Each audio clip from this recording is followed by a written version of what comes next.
നെഹ്റു കുടുംബത്തിലെ ഒരു കല്യാണത്തിൻ്റെ കൂടി പെരുമ്പറ മുഴങ്ങിയിരിക്കുകയാണ്. കല്യാണ നിശ്ചയം നടക്കാനിരിക്കുന്നതേ ഉള്ളൂ. പ്രിയങ്ക ഗാന്ധിയുടെ പുത്രൻ റെയ്ഹാൻ വാദ്ര വിവാഹം കഴിക്കാൻ പോകുന്നുവെന്നും ദീർഘകാലത്തെ പ്രണയത്തിന് സാഫല്യം വരുന്നു എന്നൊക്കെയാണ് വാർത്ത. എന്തായാലും ഇന്ത്യക്കാർക്കും പൊതുവെ കൗതുകമുള്ളൊരു വാർത്തയാണത്. പ്രത്യേകിച്ച് ഇപ്പം നമ്മുടെ MP കൂടിയാണ് അവർ. എന്താണ് ആ വാർത്തയുടെ വിശദാംശങ്ങൾ? അത് വിവാഹം ചെയ്യുന്നത് റെയ്ഹാൻ വാദ്ര വിവാഹം ചെയ്യുന്നത് അവൈവ ബെയ്ഗ് എന്ന് പറഞ്ഞാൽ രണ്ടുപേരും ഫോട്ടോഗ്രാഫർമാരാണ്. അപ്പോൾ അവൈവ ബെയ്ഗ് ഇതിൽ ശ്രദ്ധിക്കേണ്ട ഒരു കാര്യം, അവർ മുസ്ലിമാണ്. അപ്പോൾ പ്രിയങ്കയ്ക്ക് വരുന്നത് മുസ്ലിം മരുമകൾ ആണ്. ഞാൻ സാധാരണഗതിയിൽ പറയാറുണ്ട്, പ്രിയങ്ക വയനാട്ടിൽ നിന്നുള്ള മുസ്ലിം ലീഗ് സ്ഥാനാർത്ഥിയാണെന്ന് പറയാറുണ്ട്. അപ്പോൾ ലീഗ് അണികൾക്ക് വലിയ സന്തോഷം പകരുന്ന ഒരു വാർത്തയാണിത്. അപ്പോൾ രാജസ്ഥാനിലെ വെച്ചിട്ട് അടുത്ത മാസം ആദ്യം ആണ് വിവാഹ നിശ്ചയം. രാജസ്ഥാനിൽ വെച്ചിട്ടാണ് നടക്കാൻ പോകുന്നത്. രാജസ്ഥാനിൽ വെച്ച് നടക്കുന്നു എന്ന് പറയുമ്പോൾ നമുക്ക് ഊഹിക്കാവുന്നതേ ഉള്ളൂ, ഏതെങ്കിലും അവിടെ ധാരാളം കൊട്ടാരങ്ങൾ എടുത്തിട്ട് ഹോട്ടലുകളാക്കി മാറ്റിയിട്ടുണ്ടല്ലോ, അങ്ങനെ ഏതെങ്കിലും ഒരു സ്ഥലത്ത്, റിസോർട്ട് പോലുള്ള ഒരു സ്ഥലത്തായിരിക്കും. കാരണം അതൊരു ചടങ്ങ് 3 ദിവസം നീണ്ടു നിൽക്കും എന്നാണ് ഞാൻ അറിയുന്നത്.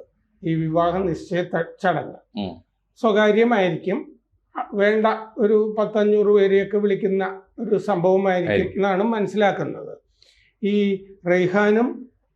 റെയ്ഹാൻ വാദ്രയും അവൈവ ബെയ്ഗും അവർ രണ്ടുപേരും കലയുമായിട്ടും ഫോട്ടോഗ്രാഫിയുമായിട്ടും ബന്ധപ്പെട്ട ആളുകളാണ്. ഇവരുടെ അമ്മ നന്ദന ബെയ്ഗ്, നന്ദിത ബെയ്ഗ് ഇന്റീരിയർ ഡിസൈനറാണ്. ഈ കോൺഗ്രസിൻ്റെ പുതിയ ഹെഡ്ക്വാർട്ടേഴ്സ് ഇന്ദിരാഭവൻ വന്നപ്പോൾ അതിൻ്റെ ഇന്റീരിയർ ഡിസൈനൊക്കെ ചെയ്തത് ഇവരുടെ സ്ഥാപനമാണ്. സ്വന്തമായിട്ട് അവർക്ക് സ്ഥാപനമുണ്ട്. റെയിൻ ഡിസൈൻ എന്നാണ് ഇവരുടെ ഉമ്മയുടെ സ്ഥാപനത്തിൻ്റെ പേര്, റെയിൻ ഡിസൈൻ. അപ്പോൾ പ്രിയങ്കയുടെ വലിയ സുഹൃത്താണ് ഈ ഉമ്മ, നന്ദിത. മുസ്ലിമാണോ അവര്? ആണ്. അതോ അച്ഛനാണോ മുസ്ലിം? അല്ലല്ല, ആണ്. അച്ഛൻ്റെ കാര്യമൊക്കെ പറയാം. ഇവര് പ്രാക്ടീസിങ് മുസ്ലിമാണ്, അന്വേഷിച്ചിട്ടാണ് പറയുന്നത്. അപ്പൊ അതുകൊണ്ട് അത് ഞാൻ പറയുമ്പോൾ അങ്ങനെ ആയിരിക്കുമല്ലോ. അപ്പൊ അതുകൊണ്ട് ഇത് വളരെ വർഷങ്ങളായിട്ട് ഈ നന്ദിത ബെയ്ഗും മറ്റവരും പ്രിയങ്കയും സുഹൃത്തുക്കളാണ്. വളരെ വർഷത്തെ ഈ ആർട്ട് മേഖലയിൽ പലപ്പോഴും ഇവരുടെ സഹായമൊക്കെ തേടി അങ്ങനെ പരിചയമായി വരുന്ന 2 കുടുംബങ്ങൾ. എന്ന് പറഞ്ഞാൽ 7 കൊല്ലത്തെ പ്രണയമാണ്. റെയ്ഹാൻ ഇപ്പോൾ 25 വയസ്സേ ഉള്ളൂ. എന്ന് പറഞ്ഞാൽ 18 വയസ്സിൽ തുടങ്ങി. അപ്പോൾ മറ്റേ ശ്രീനിവാസൻ ഏതൊരു സിനിമയിൽ ഇങ്ങനെ ഒളിഞ്ഞു നിൽക്കുമ്പോൾ ചോദിക്കുന്നുണ്ടല്ലോ, എത്ര വയസ്സുണ്ട് ആ കുട്ടിക്ക്? 12 വയസ്സ്. ഓ, ഇവളുമായിട്ടാണോ നീ 13 വർഷമായിട്ട് പ്രണയത്തിൽ നിന്ന് ചോദിക്കില്ലേ എന്ന് പറഞ്ഞതുപോലെ. അപ്പോൾ ഈ കുടുംബം ഡൽഹിയിലാണ്. ഈ ബെയ്ഗ് കുടുംബം ഡൽഹിയിൽ തന്നെ ജീവിക്കുന്നവരാണ്. അത് മീഡിയ റിലേഷൻസ്, ജേർണലിസം തുടങ്ങിയ മേഖലകളൊക്കെ ആയിട്ട് ബന്ധപ്പെട്ട് ആണ് ഇവർ അവൈവ നിൽക്കുന്നത്. അവൈവ പ്രൊഫഷണൽ ഫോട്ടോഗ്രാഫറാണ്. എന്ന് പറഞ്ഞാൽ ഫോട്ടോഗ്രാഫി കൊണ്ട് തന്നെ ഉപജീവനം കഴിച്ചുകൊണ്ടിരിക്കുകയാണ്. ദേശീയ തലത്തിലുള്ള വിമൻസ് ഫുട്ബോൾ ടീമിലെ അംഗമായിരുന്നു അവൈവ. ദേശീയ ഫുട്ബോളർ ആണ് അവര്. പ്രകൃതി, ലൈഫ് തുടങ്ങിയ കാര്യങ്ങളൊക്കെയാണ് ഫോട്ടോഗ്രാഫിയുടെ വിഷയം. 5 കൊല്ലമായി അവർ സോളോ എക്സിബിഷൻസ് നടത്തുന്നുണ്ട്. റെയ്ഹാനും നടത്തുന്നുണ്ട്. ഫോട്ടോസിന്റെ റെയ്ഹാനും നടത്തുന്നുണ്ട് പ്രദർശനങ്ങൾ. അവര് ഫോട്ടോഗ്രാഫിയുമായി ബന്ധപ്പെട്ട ഒരു ജേർണലിന്റെ എഡിറ്റർ ഇൻ ചീഫ് ആണ് ഈ അവൈവ. ദ ജേർണൽ അറ്റ് പാർലമെന്റ് എന്ന് പറഞ്ഞിട്ടൊരു ജേർണല്. അതെ. അപ്പോൾ വെർബ് മാഗസീൻ അതിൽ ഇന്റേൺ ആയിരുന്നു അവര്. വെർബ് എന്ന് പറയുന്നത് ഫാഷൻ മാഗസീൻ ഒക്കെയാണ്. അവിടെയാണ് ഇന്റേൺഷിപ്പൊക്കെ ചെയ്തുകൊണ്ടിരുന്നത് ജേർണലിസം പഠിക്കുന്ന കാലത്ത്. ക്രിയേറ്റീവ് ഇമേജ് എന്ന് പറഞ്ഞ മാഗസീനിലും ഇന്റേൺഷിപ്പ് ചെയ്തിരുന്നു. പിന്നെ സ്വന്തമായി സ്ഥാപനമുണ്ട്, സഹസ്ഥാപക ആണ് എറ്റേലിയർ 11 സ്റ്റുഡിയോ, ഫോട്ടോഗ്രാഫി സ്റ്റുഡിയോ. അതിൻ്റെ ഡിസൈൻ സ്റ്റുഡിയോ ഒക്കെയാണ്, അതിൻ്റെ സഹസ്ഥാപകയാണ്. എന്ന് പറയുമ്പോൾ സ്വന്തമായി ബിസിനസ് ഉണ്ട് അവർക്ക്. റെയ്ഹാൻ്റെ കാര്യം പറഞ്ഞാൽ ഈ വിഷ്വൽ ആർട്ടിസ്റ്റാണ്. അയാൾ ഇൻസ്റ്റലേഷൻ ഒക്കെ നടത്തുന്ന ആളാണ്. ഡാർക്ക് പെർസെപ്ഷൻ എന്ന് പറഞ്ഞിട്ടൊരു സോളോ പ്രദർശനം നടത്തിയിരുന്നു. ഡൽഹിയിലും ഡെറാഡൂണിലും ലണ്ടനിലും ആണ് അയാൾ പഠിച്ചത്. അയാളുടെ ഒരു ശ്രദ്ധിക്കേണ്ട കാര്യം, പൊതുവെ റിപ്പോർട്ടുകളിലൊക്കെ വരാത്തത്, 2017 ഇടത് കണ്ണിൻ്റെ കാഴ്ച പൂർണ്ണമായും നഷ്ടപ്പെട്ടു റെയ്ഹാന്. അത് സ്കൂൾ ഫൈനൽ പഠിക്കുമ്പോൾ ക്രിക്കറ്റ് കളിച്ചിട്ടാണ് ഇത് സംഭവിച്ചിരിക്കുന്നത്. പ്രിയദർശൻ എന്ന് പറഞ്ഞ സംവിധായകന്റെ അറിയില്ലേ, ആ കണ്ണട വെക്കാൻ തുടങ്ങിയത് ഇതുപോലെ ക്രിക്കറ്റ് കളിച്ചിട്ടാണോ? വിദ്യാർത്ഥി രാഷ്ട്രീയം അല്ല, ക്രിക്കറ്റ് കളി തന്നെയല്ലേ. അപ്പോ ഇത് ഇടത് കണ്ണ്. അപ്പൊ 2 വർഷം അതിനെ തുടർന്ന് ഫോട്ടോ എടുത്തില്ല, ഫോട്ടോഗ്രാഫി ഇതിൽ നിന്ന് വിട്ടുനിന്നു കണ്ണിന്റെ അസുഖം കാരണം. 2019 school of oriental and African studies, university of ലണ്ടനിലും school of oriental and African സ്റ്റഡീസിൽ പൊളിറ്റിക്സ് ആണ് പഠിച്ചത് റെയ്ഹാൻ. അപ്പോൾ ഇനി ഈ അവൈവയുടെ ബാപ്പ ഇമ്രാൻ ബേഗ് ആണ്, ബിസിനസ് ചെയ്യുന്നു. അപ്പോൾ നന്ദിത ബേഗ് നമ്മൾ പറഞ്ഞല്ലോ ഇൻറ്റീരിയർ ഡിസൈനർ ആണെന്ന്. പ്രിയങ്കയും നന്ദിതയും പഴയ സുഹൃത്തുക്കളാണ്. അവൈവ മോഡേൺ സ്കൂളിലാണ് പഠിച്ചത്, ബാരാകമ്പ റോഡിൽ ഡൽഹിയിൽ, പ്രധാനപ്പെട്ട സ്കൂളാണ് അവിടുത്തെ. അത് കഴിഞ്ഞ് OP ജിൻഡൽ ഗ്ലോബൽ യൂണിവേഴ്സിറ്റിയിലാണ് അവർ ജിൻഡൽ യൂണിവേഴ്സിറ്റിയിലാണ് പഠിച്ചത്. ഈ അവര് ഡൽഹിക്കാരാ. നന്ദിത കാറ്റ്പാലിയോ ബേഗ് എന്നാണ് അവരുടെ മുഴുവൻ, നന്ദിത കാറ്റ്പാലിയ ബേഗ് എന്നാണ് മുഴുവൻ പേര്. അവര് പിന്നെ ഇന്ദിര മെമ്മോറിയൽ ട്രസ്റ്റുമായിട്ട് നിരന്തരം ബന്ധപ്പെട്ട് പ്രവർത്തിച്ചുകൊണ്ടിരിക്കുന്ന ആളാണ് അവര്. പാർട്ടിയുമായിട്ട് കണക്ഷൻ ഉണ്ടല്ലേ? അതെ. സനാവറിലെ ലോറൻസ് സ്കൂളിലാണ് അവർ പഠിച്ചത്. അത് കഴിഞ്ഞ് JNUവിൽ അവർ ഡിഗ്രി ചെയ്തതൊക്കെ JNUവിലാണ്.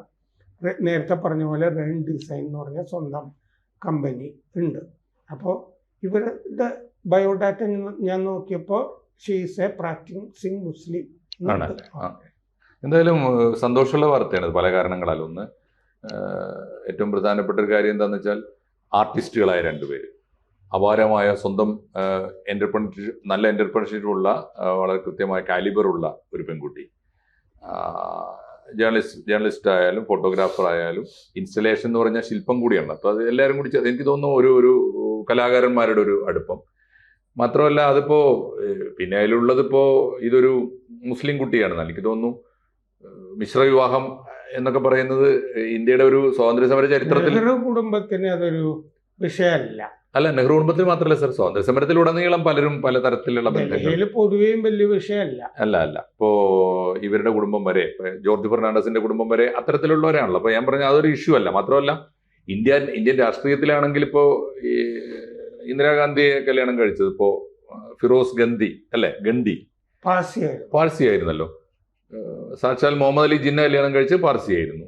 അപ്പോ ഇതൊക്കെ ഈ ഒരു ഇഷ്യൂ അല്ലല്ലോ. മാത്രമല്ല രാജീവ് ഗാന്ധി കല്യാണം കഴിച്ചത് ക്രിസ്ത്യനായ. അപ്പോ അതൊരു തീർച്ചയായിട്ടും ഒരു ഇന്ത്യയുടെ ഒരു വിശാലം, ഇപ്പൊ നെഹ്റുവിന്റെ ഒക്കെ ഒരു എന്താണ് പറയാ ഗ്ലോബൽ സിറ്റിസൺഷിപ്പ് നല്ലതാണ് എനിക്ക് തോന്നുന്നത്, ഒരു പൊതു കാഴ്ചപ്പാട്. പിന്നെ ഇതില് ഇപ്പൊ മുസ്ലിം ലീഗിന് ഇതിനകത്ത് പ്രതിഷേധിക്കാനൊന്നും പറ്റില്ല. കാരണം മുസ്ലിം ലീഗ് പ്രതിഷേധിക്കേണ്ട കാര്യം, മുസ്ലിം ലീഗ് ചിലപ്പോൾ മണ്ടത്തരം പറയാറുണ്ട്. പാണക്കാട് തങ്ങളൊക്കെ തള്ളി പറഞ്ഞാണ്. ഇപ്പോൾ മുഹമ്മദ് റിയാസ് വീണ വിജയനെ കല്യാണം കഴിച്ചപ്പോൾ അത് വ്യഭിചാരമാണെന്നൊക്കെ പറഞ്ഞിട്ട് കോഴിക്കോട് കടപ്പുറത്തൊരു പ്രസംഗം നടത്തിയല്ലോ അബ്ദുറഹ്മാൻ കല്ലായി. അപ്പോൾ ആ പ്രസംഗത്തെ പാണക്കാട് തങ്ങൾ തന്നെ തള്ളിപ്പറഞ്ഞ, മുസ്ലിം ലീഗ് തള്ളിപ്പറഞ്ഞ. മുസ്ലിം ലീഗിന് തള്ളിപ്പറയേണ്ടി വരും. കാരണം മുസ്ലിം ലീഗിന് ഈ മിശ്ര വിവാഹത്തെയും പ്രണയ വിവാഹങ്ങളും തള്ളിപ്പറയാൻ പറ്റില്ല. കാരണം മുസ്ലിം ലീഗിന്റെ കുടുംബത്തിൽ പ്രിയങ്ക വിവാഹം ചെയ്തിരിക്കുന്നത് ക്രിസ്ത്യാനിയാണ്, റോബർട്ട് വാദ്ര ക്രിസ്ത്യനാണ്. അമ്മയും അച്ഛൻ കല്യാണം കഴിച്ചത് ക്രിസ്ത്യാനി. അതെ, മതമൈത്രി ഉണ്ട്. പിന്നെ ഞാൻ പറയുന്നത് മുസ്ലിം ലീഗിന്റെ കുടുംബത്തിലാണെങ്കിൽ എങ്ങനെയാണ് സർ, മുഹമ്മദ് അലി ജിന്ന തൊട്ട് ഇപ്പോ BV അബ്ദുള്ള കോയുടെ 2 മക്കള് അങ്ങനെ കല്യാണം കഴിച്ചാണ്. അഹമ്മദിന്റെ മോൻ മിശ്ര വിവാഹമാണ്. ഇങ്ങനെ ധാരാളം പേരുണ്ട്. അപ്പോൾ അതുകൊണ്ട് മുസ്ലിം ലീഗിന് ഇത്തരത്തിലൊരു നിലപാട്, അങ്ങനെ ഒരു വിരുദ്ധമായ നിലപാടൊന്നും ഉണ്ടാവാൻ സാധ്യതയില്ല. അല്ല, വിരുദ്ധ നിലപാടല്ല, ആഹ്ലാദകരമാണെന്നല്ലേ ഞാൻ പറഞ്ഞത്. അതെ, തീർച്ചയായിട്ടും ഞാൻ പറയുന്ന അവർക്ക് അല്ല, ഇടക്കാലത്ത് മുസ്ലിം ലീഗിനകത്ത് ഈ പറഞ്ഞ ചില ഫണ്ടമെന്റൽ ശബ്ദങ്ങളൊക്കെ കേട്ടിരുന്നു. പക്ഷെ ലീഗ് അപ്പോഴും അതിനെ തള്ളിപ്പറയുക ചെയ്തത്. എന്തായാലും നന്നായി, സന്തോഷം. കാരണം ഈ എന്താ പറയുക, സമുദായ സൗഹാർദ്ദത്തിൻ്റെ ഒരു ചിത്രം, പ്രത്യേകിച്ച് ഇന്ത്യയിലെ ഇന്നത്തെ ഒരു അന്തരീക്ഷത്തിൽ ഇനിയിപ്പോൾ അതിന് പുതിയ ലവ് ജിഹാദ് ആരോപണങ്ങൾ വരാതിരുന്നാൽ മതി. അതാണ് ഇനിയിപ്പോൾ വരാൻ പോകുന്നത്. പ്രധാനപ്പെട്ട കാര്യം ഇതിൽ അപ്പുറത്തൊരു മുസ്ലിം കുട്ടിയാണല്ലോ ഇത് ഇവരുടെ. അതിന് ഈ റൈഹാൻ ഏത് മതത്തിൽ വരും എന്നുള്ള കാര്യം, പാട്രിയാർക്കി ആണെങ്കിൽ ക്രിസ്ത്യാനി ആയിരിക്കുമല്ലോ. ഇതൊക്കെ ഒരു സമ്മിശ്ര കുടുംബങ്ങളിൽ, സമ്മിശ്ര സംസ്കാരങ്ങൾ, അങ്ങനെ ഇതൊക്കെ ഒന്നാമത്തെ കാര്യം സാറേ. ഇത്തരം ഇഷ്യൂസൊക്കെ എവിടെയാണ് വരുന്നതെന്ന് അറിയാം. ഒന്ന്, ഈ നാട്ടുംപുറത്ത് വരുന്ന ഇഷ്യൂസാണ്, നഗരങ്ങളിൽ ഇതില്ല. ഇപ്പോൾ നമ്മുടെ മെട്രോസിലൊക്കെ ആരുടെ കൂടെ ജീവിക്കുന്നു എന്നുള്ള ഇഷ്യൂ അല്ല. രണ്ടാമത്തെ കാര്യം, പാവപ്പെട്ടവനാണെങ്കിൽ ഇത് വലിയ ഇഷ്യൂവാണ്. പള്ളിയും പട്ടക്കാരും ഒക്കെ അവർക്കെതിരെ വരും. നാട്ടിൽ സ്വാധീനവും പണവും നന്നായി ജീവിക്കാനുള്ള ശേഷിയുള്ള വെൽ ടു ഡു ആയിട്ടുള്ള ഫാമിലി ആരും തിരിഞ്ഞു നോക്കാറില്ല. പണ്ടും അങ്ങനെയാണല്ലോ, ഇപ്പോഴും അങ്ങനെയാണ്. അപ്പം ഇതേതായാലും പുതിയ കാലത്തെ ഒരു രാഷ്ട്രീയമായൊരു വാർത്ത, രാഷ്ട്രീയമായും പ്രാധാന്യമുള്ളൊരു വാർത്തയാണിത്. സാമൂഹ്യമായി ഇമ്പോർട്ടൻസ് ഉള്ളൊരു വാർത്തയാണ്. മനുഷ്യരിങ്ങനെ ജാതിയും മതവും ഒക്കെ മറന്നിട്ട് ഒന്നിച്ച് ജീവിക്കാൻ ഇപ്പോഴും സാധ്യമാണെന്ന് തെളിയിക്കുന്നൊരു വാർത്തയാണല്ലോ. നമ്മളതിനെ സന്തോഷമായിട്ടാണ്, പോസിറ്റീവായിട്ടാണ് ഇപ്പോൾ കണ്ടത്. അതിൽ എനിക്കൊരു സങ്കടം തോന്നിയൊരു കാര്യം, ഈ കുട്ടിക്ക്, ഈ റൈഹാന് ഒരു കണ്ണ് കാഴ്ചയില്ല എന്ന് പറയുന്നത് തീർച്ചയായിട്ടും സാറിൻ്റെ കണ്ടെത്തൽ ഞാനത് തീർച്ചയായിട്ടും ഒരു കൗതുകമുള്ളൊരു കാര്യമാണ്, സങ്കടമുള്ള കാര്യമാണ്. എന്തായാലും അവന്റെ ജീവിതം കൂടി പങ്കിടാൻ ഈ കുട്ടി, ഒരു പക്ഷേ അവനേക്കാൾ കാലിബറുള്ള ഈ കുട്ടി അയാളുടെ വേറൊരു കണ്ണാകട്ടെ. തീർച്ചയായും ആശംസിക്കാം. കൂടുതൽ വാർത്തകളും വിശേഷങ്ങളും നിങ്ങളിലേക്ക് എത്താൻ ABC മലയാളം സബ്സ്ക്രൈബ് ചെയ്യുക, ബെൽ ബട്ടണും അമർത്തുക.